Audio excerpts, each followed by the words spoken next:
Okay, so hello and welcome back to another Discobot tutorial. In this video we're going to be finishing off the dialogue handler that we started creating in the previous video.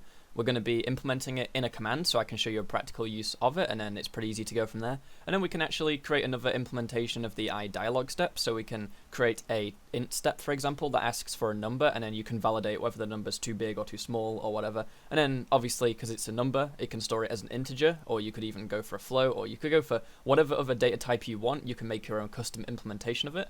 So let's get to the video. But of course, first I've got to thank my patrons. A special thanks to JVK Makerspace, Somehobo101, Average Morning, Francisco Diaz, Rack, Yoris Letta, Hades Zorko, Rene, Evgeny, Art Farrell, Buddere, and Marie Baldwin. If anyone else is able to help support the channel monetarily, the link to my Patreon is down below. There are also links to other social media such as Twitch, Twitter, and Discord, as well as our website. If you could go and create a free account on there and have a look around what we've been working on, it'd be greatly appreciated. Now let's get to the video. So in the last video, we made the text step and finished the dialogue handler, so now it's actually in a state that we can use it. So we're going to go and make a command where we can take some input and then, output something based on that input. It's not going to be very complicated, it's just going to be something pretty simple. And then once that's all working, as I said, we'll create a different kind of step. So currently we've got the text step, we're going to make an int step and basically change this to be how you would validate an integer being correct for the input. And then because we're using an interface, it's very easy to, add all these steps together, so you can make step 1 be an int step, and then text 2 be a text step, and then step 3 be a text step again, and then maybe you'll have a bool step, like a boolean step, or you could even have a reaction step that takes like reaction emojis. We could make one of those at some point. I'm not going to do that one in this video because that takes a bit longer, but yeah, let's go to our fun commands, because why not? We'll go to the bottom, we're going to make a new command, okay, and this command is just going to be basically the test for a dialogue handler, so we'll just call it dialogue, okay, just like the test dialogue.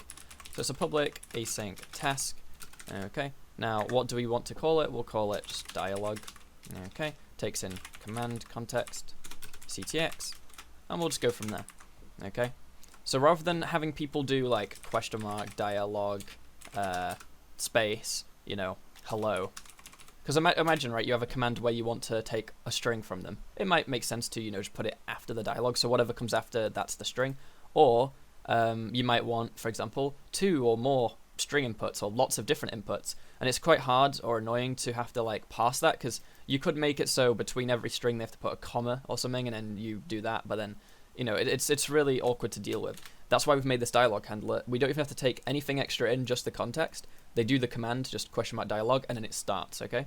So to do the dialogue, what we actually want to do is we want to make, if you're using a class, like let's say you want to fill in a model, like data in a model, you could make a new instance of the model and set all the fields, but we haven't got any models, so we're just going to, just set some values, right? So let's say string, input equals string.empty, okay? So they've got this input string and it's currently empty, so that's it, right? And then now we actually want to use the dialogue handler. So what we're going to do is we're going to make the step. So our step is going to take in some input, right? So var, we'll call it input step for now, equals a new text step, okay? And we pass in the variables. So the content is going to be the actual thing you tell them. So, like enter something interesting, okay? The next step, you basically pass in reference to the next step. So when you build up your, first of all, we'll do a one-step dialogue handler, and then we can actually, make it more interesting with multiple steps. So for now, we'll just pass in null, because there is no next step. Then it's an optional min length and optional max length based on whether you want their input to have a min or a max length. Obviously, you can't enter anything less than 0, less than 1 character anyway, because in Discord or just in most text editors, as in most messaging apps, you can't send a message that is blank, so you're going to have to put something in anyway.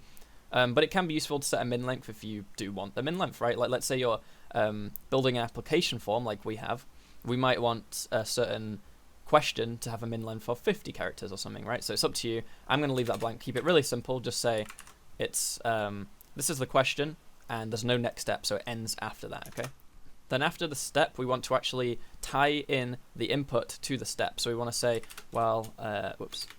input step dot, and we've got some things on here. We can access the next step, we can do some other things, what we want is onValidResult. It's an event that's called when there is a valid result. So as soon as I put in something valid, it's going to raise this string action, okay, meaning we can actually get the string back. So what we're going to say is we're going to say subscribe to this event, and we'll just say input. Well, we can't really use input because it's already used, so we'll just say result.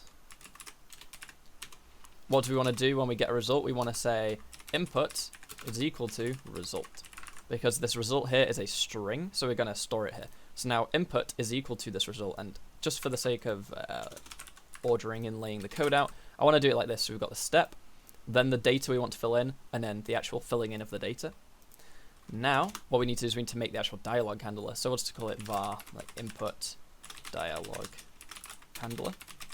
Okay, it's a new dialog handler. So for the dialog handler, we need to pass in the client, so it's context.client. Want to pass in the channel. Now the channel is essentially just where you're doing the dialogue. So we're going to do it in the channel that they, well, we can do it in their DMs actually. So let's say we want to do it in the user's DMs. Now, so the way you do users DMs in D# is you can cache their channel. So you can say var user channel is equal to await context.member.create DM channel async .configure await false. The reason you do it this way is because a Discord user and a Discord member are two different things. A member is someone in a server, and a user is just someone in general.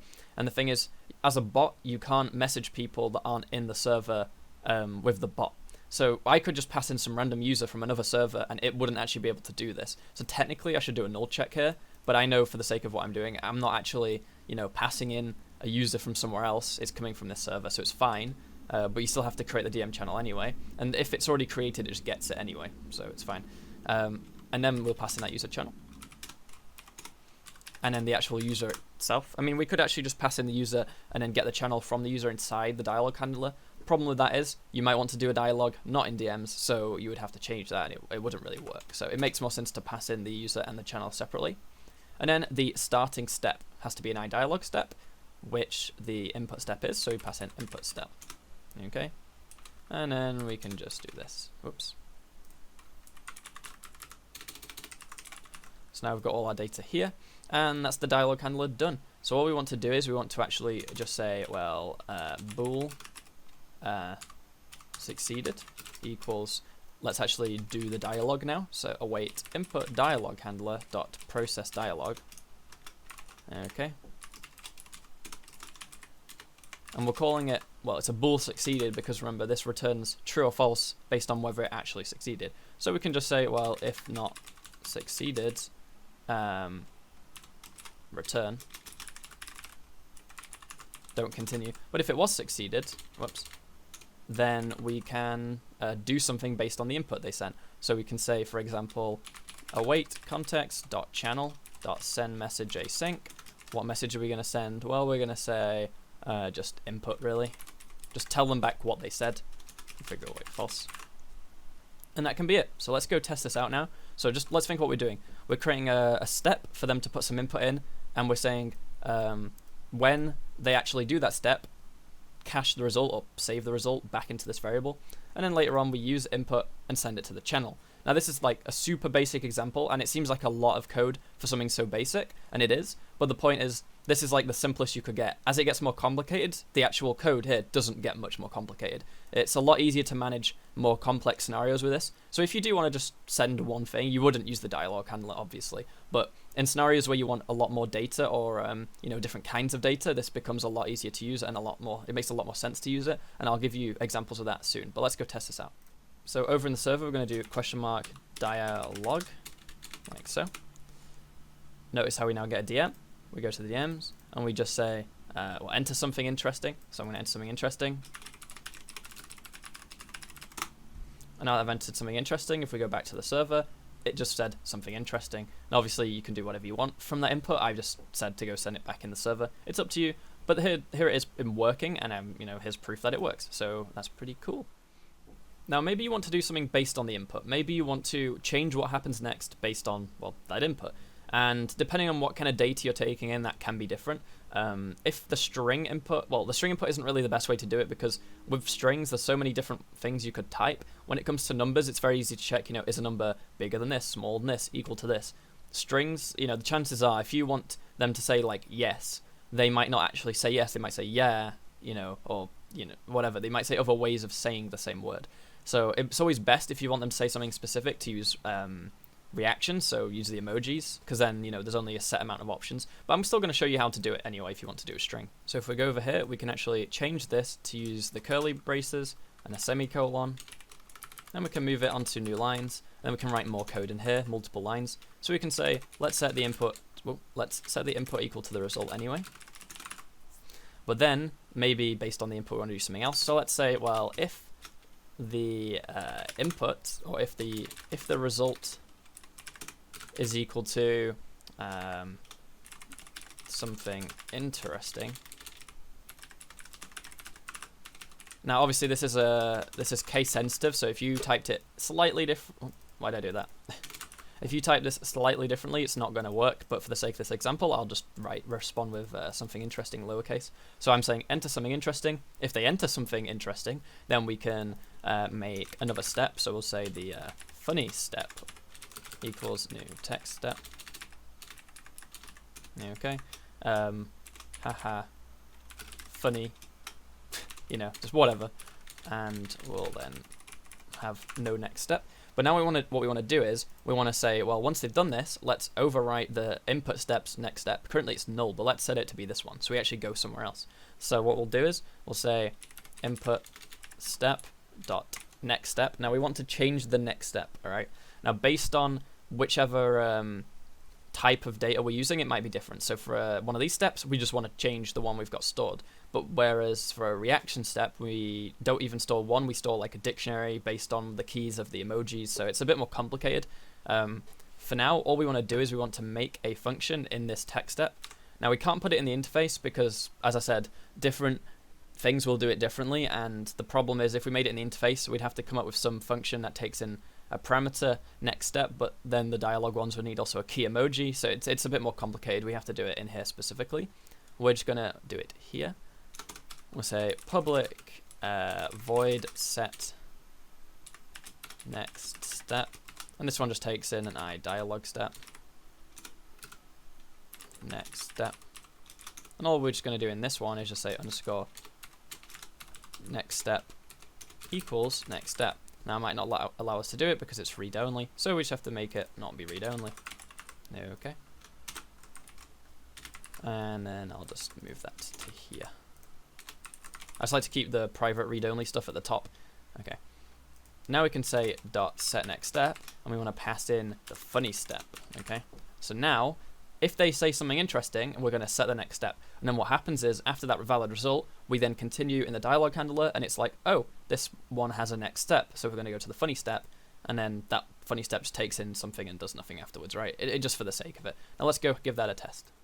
So we're going to do question mark dialog, go to DMs, enter something interesting. So if I enter something interesting, haha, funny, see, it went to the other step, even though normally it wouldn't go to that step. So obviously I can say whatever now and it's over. Something interesting. But let's do it again, dialog. And let's not say something interesting, let's just say whatever. It ends, right? So in the condition that the result of the first step is something interesting, go to the next step. So now you can actually hook into whatever you want on any of the steps and do stuff accordingly. It's up to you, right? You can do whatever you want. So that's it, to be honest. We're just going to go make an int step, and I'll show you that in use, and then that'll be it for the video. So let's go make that now. So we're going to go to the text step, we're going to copy paste, we're going to get rid of this, and we're just going to call it the int step. And then we're going to rename this to be the int step. I'm just going to go through and change what needs to be changed. So the private iDialog step, next step, that's fine how it is. The int min length and max length should be min length and min value. Actually, let's just rename these. So min value. Okay, apparently I can't type min value. Max value. This is an int step, so we'll change the constructor. It still has context, next step, min value Sorry, my voice is going. Value, okay. Unvalid result is an integer, not a string. Then the iDialog step, this bit's all the same. Process the step. We're going to say, please respond below. And then maybe, yep, that's fine actually. To stop the dialog, use that. Min value dot has value. Say min value is this. Max value is this. Okay. Get interactivity while true. Send the embed on message added. See, it's not that hard. It's pretty much the same most of the way through. Okay. If the content equals that. Okay. If the min value, this is a bit different now. So we basically want to say, before we even check the value, we need to make sure it's even an integer. So we want to say, well, if not int.parse, or try parse, sorry, message result dot content or dot result dot content. Okay, so we're going to try parsing the input string to an integer. If we can't, we then just want to say, I mean, I'll just copy paste this string that I made. So try again. Your input is not an integer. Okay, so that's all we do. If it's not an integer, we just say continue, which, as you remember, goes back to the start and asks again. Well, not to the start, but restarts this step and asks it again. So if the min value has value, then we want to basically say, well, if the input value dot, well, no, not dot anything, just is less than the min value dot value. The reason we dot value is because it's a nullable int, so we can't just say min value, we have to say min value dot value. And we say your input value, let's just change this. Your input value is smaller than the min value. Okay, just let them know their number is smaller than, and then tell them what it needs to be. And then it's the same here. If the input value is greater than the max value, then there's a problem. So let's do that. Your input value, input value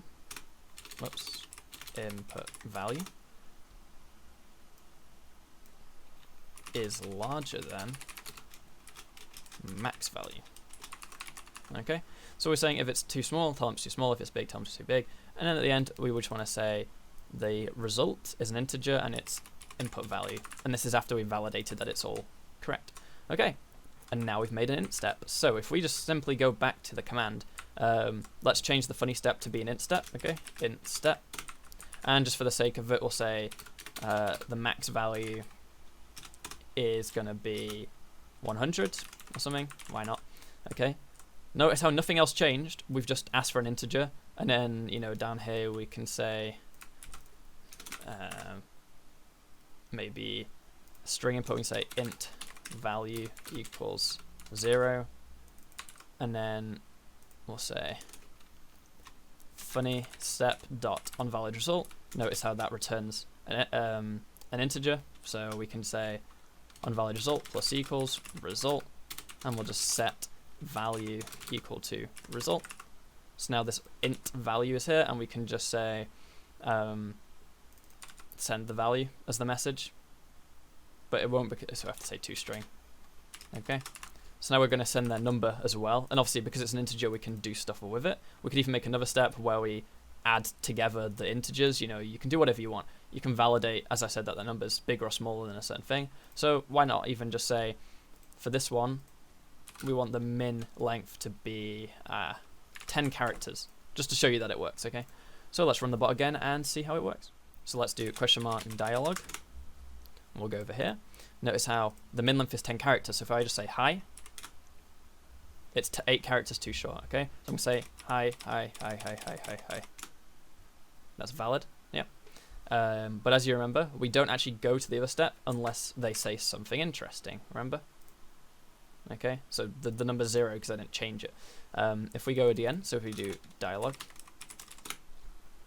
and I say something interesting, we now get the haha funny. Sorry, my voice again.